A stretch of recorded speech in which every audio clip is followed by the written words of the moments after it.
92 বছর বয়সে নাফেরা দেশে পাড়ি জমালেন ভারতের সাবেক প্রধানমন্ত্রী ও দেশটির প্রধান বিরোধী দল কংগ্রেসের প্রবীণ নেতা মনমোহন সিং। বৃহস্পতিবার স্থানীয় সময় রাত 9:51 নয়াদিল্লির all India institute of medical সায়েন্সের শেষ নিঃশ্বাস ত্যাগ করেন তিনি।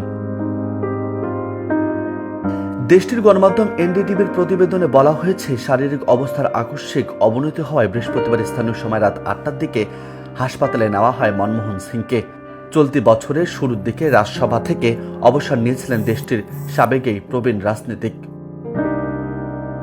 এক বিবৃতিতে আইআইএমএস বলেছে, কংগ্রেসের প্রবীণ নেতা মনমোহন সিংকে বয়সজনিত অসুস্থতার কারণে all India institute of medical সায়েন্সে ভর্তি করা হয়েছিল। বৃহস্পতিবার হঠাৎ করেই নিজ বাড়িতে চেতনা হারিয়ে ফেলেছিলেন তিনি। হাসপাতালে আনার পর চিকিৎসকদের সকল প্রচেষ্টা সত্ত্বেও তার চেতনা ফেরানো যায়নি। হাসপাতালের চিকিৎসকরা রাত 9:51 তাকে মৃত ঘোষণা করেন। দেশটির রাষ্ট্রায়ত্ত বার্তা সংস্থা প্রেস ট্রাস্ট অব ইন্ডিয়ার প্রতিবেদনে বলা হয়, বৃহস্পতিবার রাত 8টার দিকে হাসপাতালের জরুরি বিভাগে আনা হয় প্রবীণ এই রাজনীতিককে। তার শারীরিক অবস্থা আশঙ্কাজনক বলে সে সময় জানানো হয়েছিল। 2009 সালে দিল্লির আইআইএমএস এ মনমোহন সিং এর সফল করোনারি বাইপাস সার্জারি সম্পন্ন হয়।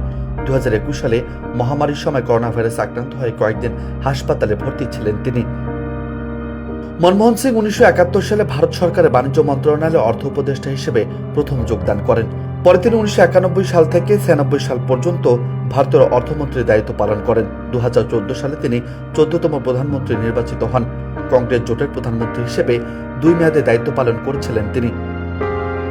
চলতি বছরের শুরুর দিক পর্যন্ত রাজ্যসভায় সদস্য হিসেবে দায়িত্ব পালন করেছিলেন তিনি। ভারতের অর্থনৈতিক সংস্কারের অন্যতম এই রূপকার গত এপ্রিলে রাজ্যসভা থেকে অবসরে যান। নিউজ ডেস্ক, বার্তা 24।